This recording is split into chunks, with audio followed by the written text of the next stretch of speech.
About Corbyn, think about the question you asked first as to what we've got on the table right about now. Because at the moment what we've got is a Conservative government. We have a Conservative borough that has neglected this community. Do you know what I mean? That does not see the community, that has disregarded and looked down on working class white people as well as non-white people in this community. They treat us with contempt. Look at the residents, look at where you are, look at the housing there. These are the most marginalised people, in the most vulnerable and marginalised people. The council doesn't hear these people. They don't even see them. That's why they went and spent 10 million on the facade of a building rather than putting sprinklers and fire alarms. Because they're much more concerned about the aesthetics of an exterior of a building as to how rich residents in this borough sees that as an eyesore and how they can pad that up and ignore the rights of the people inside. That is the reality. So when you talk about, is this Corbyn, this isn't political. Do you know what I'm saying? This isn't a political issue, it's about people's lives. Look at the burnt out building, it's a monument. Do you know what I mean? It stands as a permanent exhibition until it's demolished. Do you know what I mean? People wake up in the morning, they've got to see that.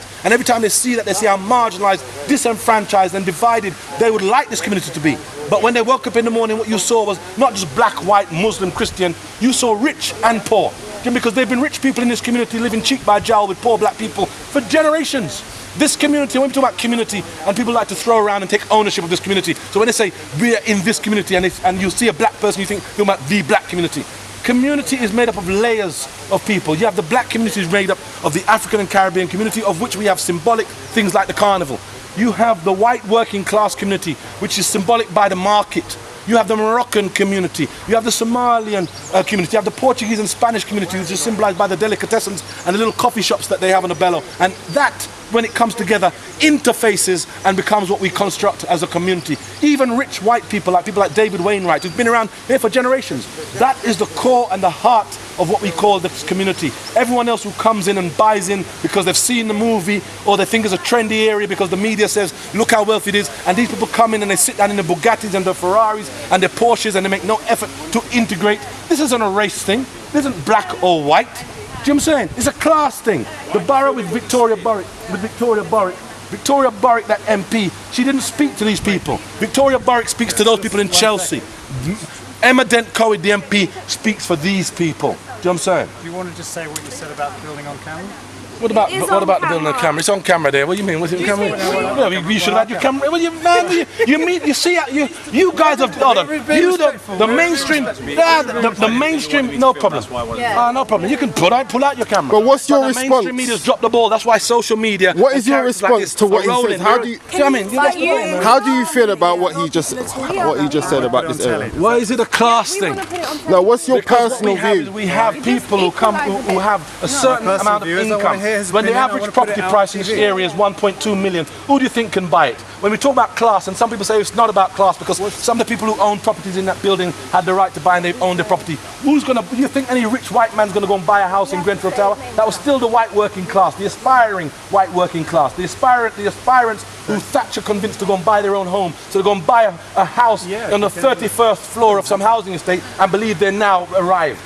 Nonsense, they're just as poor and working class, only that they own the property deeds of their house. Say your name first and spell it, so they've got your name. My name's Ishmael Blagrove, Blagrove. In what ways is this side of the borough treated differently? It's not about sides, because what you have is, you have rich and poor living cheek by jowl. You may have a man living in one social housing there, and a man who owns a million or a 3 million property right next door to him. Do you know what I'm saying? It's not about that.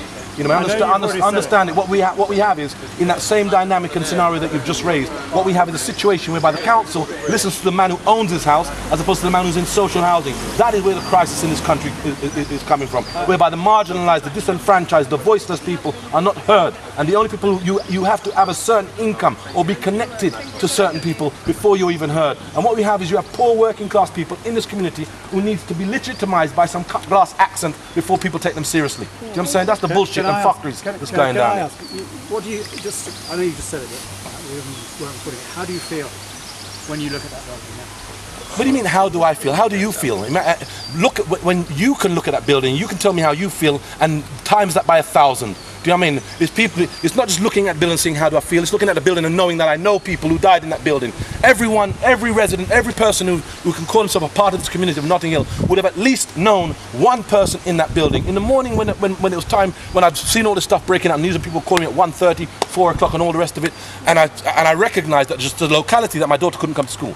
She goes to school in one of my children that I look after goes to school in Avondale. Do you know what I'm saying? See, and as soon as I said to her, listen, you can't go to school, she said, why? I said, because there's been a fire. She looked at me and said, my God, my children, my friends are in the school, my friends are there. So she started getting to hyperventilating and all that. Look at how it affects this community. So when you say to me, what do I feel?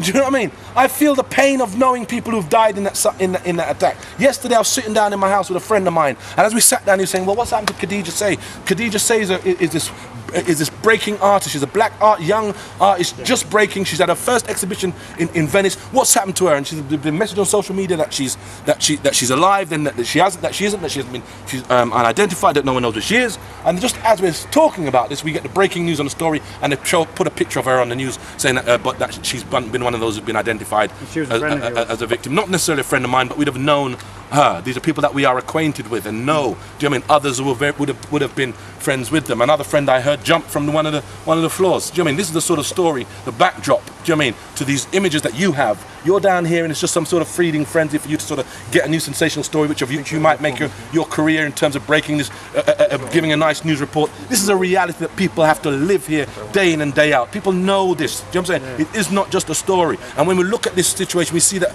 a situation which has been brewing for years. We see something whereby the residents have been complaining about it for years. We see whereby the residents have commissioned their own independent reports in terms of the health and safety, the fire risks in that building in particular, but not just that building, in terms of Silchester, Warnington. There are other issues in terms of whereby they've been trying to knock down buildings. They use the term regeneration. Do you know where I'm coming from? Now, yesterday I watched on the media whereby some government, it was either Theresa May or some government minister, stands up and tells me about lessons must be learned. Do not dismiss or think you're going to bury this community in some hollow platitude about lessons will be learned. What lessons are going to be learned? Did you learn anything from Larkin Hill in Camberwell in 2009? You learned fuck all from that. Do you understand me? So don't come and talk about lessons going to be learned. Do not treat this community as some ignorant, low IQ community. Do you know what I'm saying? We're not going to be dismissed with hollow platitudes which you used to bury and give those who are responsible. Do you know what I'm saying? You mitigate the responsibility of those who are responsible for those decisions. This is not a case of negligence. This is a case of corporate manslaughter. People should be held accountable. People should be in jail for this. But I very much doubt we will get that with this corrupt government. The people are lucky there isn't no uprising in this country. If I had my way, I wouldn't be sitting out here talking. You'd be the first places that would be seizing. You, the media, you would be held hostage. You are the ones who facilitate this. You are the mouthpiece of this government. You are the people who make this possible. You are the ones who validate it. You are just as culpable as this government. We're all in it together. Since Thatcher and Reagan, you've monopolised and capitalised this country. And, you know what I mean? It's not about money. Do you know what I mean? It's about, for them, I had one ITV newsman say, oh, well, look at the real estate here at Nottingham. Is that how you look at it? You see people's lives, you see people in ashes, and you're talking about real estate? You're lucky you never get lynched. What do you want to happen? What do you want to happen now? What do you think? What do I want to happen? I want it to be a revolution in this country. I say fuck the media, fuck the mainstream. You don't deserve to be there. Do you know what I'm saying? I mean, we should be campaigning not to government, but to the BBC, who acts as mouthpieces for this corrupt government. Do you know what I mean? People need a revolution in this country, nothing short of that. And if this was any other country, there'd have been a revolution. We've seen how the mainstream media have responded and reacted. For 2 years you've hounded, demonised Jeremy Corbyn. And you said he was unelectable. He can't be, there's no possibility of this man being elected. And you created that narrative that people actually believed your bullshit for a while. But what this election has done is shown that people are immune. They were in bulletproof vests to you and the other billionaire sort of media owners and Rupert Murdoch and all those other motherfuckers. They're immune to that shit there. And that is the vote of confidence, not in terms of Jeremy Corbyn, but it dismisses May. But it also stands up to you as the mainstream media. I say you personally, but I'm identifying you as the mainstream media. Do you understand what I'm saying to you? I'm saying identify as the mainstream media. You are motherfuckers. You are a bunch of motherfuckers. I like you anyway. I like you too. I like you too. I like you fried, boiled, any which way I can fucking have you motherfuckers. Jeremy Corbyn is around the corner. I know, I'm just with him. Yeah, okay. I think you should interview you.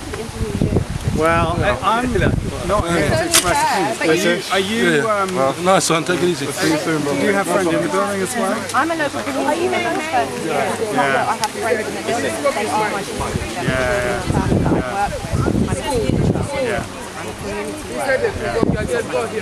It's not about, is it that your friend? This is what